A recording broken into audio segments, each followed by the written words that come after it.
Welcome back to Rowdy Sports. This is Peach coming at you with a match day preview of the World Cup day. Sorry, bug. Day 15. Yeah, we're going to say it's day 15. I can't remember anymore. They're getting all together, blurring together.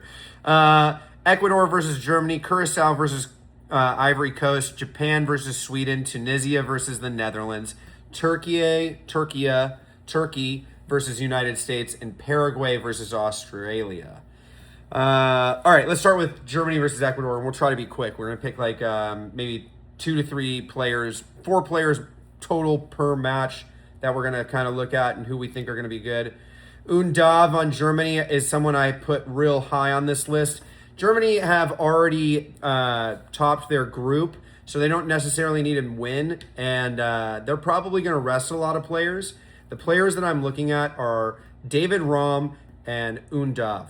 Undav up top in the number 9 has been really special. He got 2 goals off the bench last week. I think he comes in and he gets at least 1. That's a player that I would bet on their line. And David Raum is just so good in defense. Like, if you're playing fantasy, his price tag might be really low. And if his price tag is under 5K, you're just putting him in every single fantasy lineup. It doesn't fucking matter because he's going to get a lot of play down that left-hand side. I want to say Valencia for Ecuador, but he's been a stinker this whole fucking tournament. And like people like Piero and Capier and Estupinian have been better. So do I think Ecuador are going to beat Germany? I think this might be a difficult game for Germany. I think they win 2-1. I think Ecuador get a goal, but I couldn't, like, for the life of me, I couldn't tell you where it's coming from. It's just so hot and cold. Curacao versus Ivory Coast. And Ivory Coast looked fucking good last game. And you know who looked good? Amad Diallo, once again, looked very good. Pepe looked good. Diomande looked good. Curacao, I'm not picking anybody. They haven't looked very good. So who scored for Ivory Coast? It was Frank Kessie scored against Germany, and he opened it up. I don't think Frank Kessie is going to be necessarily a person that's going to get a lot of goals, but I do think he's going to dictate a lot of passage of play. The players that I'm really looking at are Diomande and Diallo and Pepe. These 3 names are players that I would bet for like shots on goal or shots taken in the match because I think they're going to have a lot of those. I'm going to probably say that this game is going to end 2-0. Japan versus Sweden. This is probably my game of the day because I think both teams... Nope. Japan doesn't need it. Japan No, Japan needs it. If they lose to Sweden, they're in third place. and Sweden is... They'll be in second. It's not a losing place. Okay, yeah, well, okay, this game does matter to both teams. That means Gyökeres and Isak are going to start. There's no way Bergvall starts, right? Gudmundsson maybe is a really good pick. Nakamura is probably my favorite pick in this squad, especially on that left-hand side against Sweden. It's going to be, my picks are probably going to be Nakamura, Ito, Victor Gyökeres, and Alexander Isak. I think that you could bet on the 0.5 over on either Isak or Gyökeres and feel confident.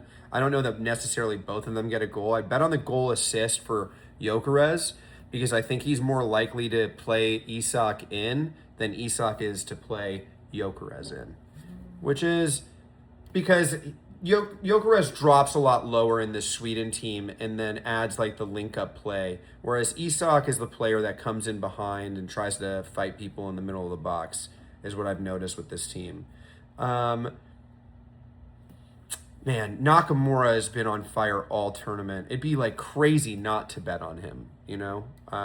Definitely probably my pick of the tournament for the group stages so far. Like, people are picking like Messi and fucking Mbappe or Erling Haaland, but people are sleeping on Nakamura, all right? In every single game, he's had either a goal or assist, and you need to wake up, America and the rest of the world. So those are my 3 players. How does this game end?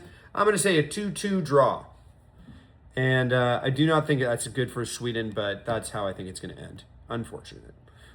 Tunisia versus the Netherlands. This game doesn't matter to the Netherlands as much as it matters to Tunisia. Do I think that the Netherlands are going to still start strong? Yeah, I actually do. Because I think they have 4 points and they technically need to win. Yeah, they're on 4. They technically need to win because they drew to Japan. Am I betting on any individual from this Tunisian side? Maybe Hannibal for like passes completed. I think that'd be a really good bet because every passage of play goes through him on Tunisia. But the person that I'm really looking at is Brian Brobby. Getting 2 goals at the beginning of that Sweden match was the nail in the coffin against Sweden. I mean, him and Crescenzio Somerville together are going to play so well in tandem. You have this bruiser in the middle of the box and this dude who likes to dance out on the right, and then Cody Gakpo, who looks long and lanky on the left. I hate Cody Gakpo. Do I think he's a good player? Yeah, I kind of do. Do I hate him? Yeah, I kind of do. How do I think this game's going to end? Probably 3-0 to the Netherlands, maybe even more. I'm definitely betting the over on 0.5 Brian Brobby goal for sure. Yeah, I mean, that's a bet that I like for sure. And if Brian Brobby is dirt cheap, which if he is dirt cheap in fantasy for some reason still, you buy him. You buy him. Let's see. United States versus Turkey. Do I think Florian Balogun is going to start this game? I kind of do.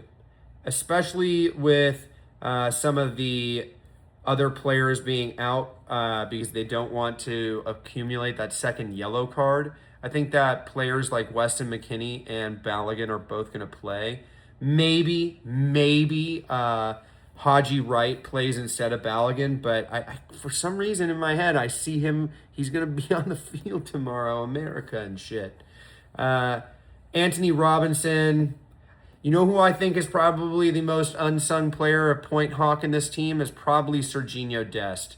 If I'm playing fantasy and Serginho Dest is in the defense, like a defense position, there's a high possibility that I pick him for that defensive position, especially in one of those longer, bigger lineups. If it's like a showdown slate, I might fade on that. But for the specific defensive position, that's a good shout right there. Am I taking the over on a 0.5 for Florian Balogun goal? Yeah, I probably would. Man, this Turkey team has not looked great. They've been really, really unconvincing. And to have the superstar power that they do have in this team, I can't pronounce Yedilzi's name, Yedzels or whatever. You know what I'm trying to say? He's been really the shiniest player on the field for them. You know what I mean? Where it should be Arda Güler and Kalinoglu. There it is. Hakan Kalinoglu. It's been this Yedilzi. Whatever. It doesn't matter. It's been that guy. They're number 11 on the left. This shouldn't be how it is for Turkey. I mean, they have 2 superstars in their teams that play both at Real Madrid and Inter Milan. Like, it's beyond me that they aren't producing in this tournament, especially against some of the teams that they've come up against. They really should be. Arda Güler's looked like a stinker this tournament, and he's had really good fantasy output without getting any points, but I wouldn't bet his over-under on goals or assists at all. And I wouldn't do the same. I'm not going to do the same for Kalinoglu. I think that they steal a goal here, but I have no idea where it's coming from. I'm going to say the USA win 2-1. Especially if Balogun is playing and we're playing a 5 at the back kind of get up that rotates into like a 4-3-3 or 5-3-2-1 kind of weird, kind of one of the, I don't know what Poch is doing. I mean, he has a very interesting setup. Moving on, Paraguay versus Australia. This will be the last game. Miggy Almiron, is he still banned? Did he earn more than a one-match ban? Or is he just done for the tournament? I mean, it doesn't look like Paraguay are going to put him back into the squad after he covered his mouth. He probably said something racist, and the rest of the squad probably doesn't want him on the field as a result of which. The only person I'm looking at in this entire squad for Paraguay is Julio Enciso. Am I betting the over on his goal or assist? Maybe. Am I betting on shots? Definitely. I'm definitely betting on shots from him. And the same goes for this Australia team. Maybe Metcalf, I'm betting the over on. That kid Boss, I would almost... I'd toss a quarter at maybe him getting a yellow card. He seemed like he had that kind of energy in him when he was playing against the USA. And I think he did get a yellow card against the US, which shows like a lack of level-headedness, maybe because he's Australian. That's probably what it is. Either way, I'd throw a yellow card bet at him. I would throw shots taken at Metcalf, even at Toure. But Julio Enciso is really the player that I'm looking at the most here. How is this game ending? Paraguay are going to win by 1. I was going to say 2, but I'm going to say by 1. It's going to be a 2-1 to Paraguay. It's going to be a draw. Paraguay and Australia draw. Yeah, I'm calling a draw. This is a 1-1 draw. It has it written all over it. Yep. Yeah, I'm going to call a draw. Yeah, all right. Great. Glad that we covered that. Remember to like, follow, and subscribe. And wash your ass.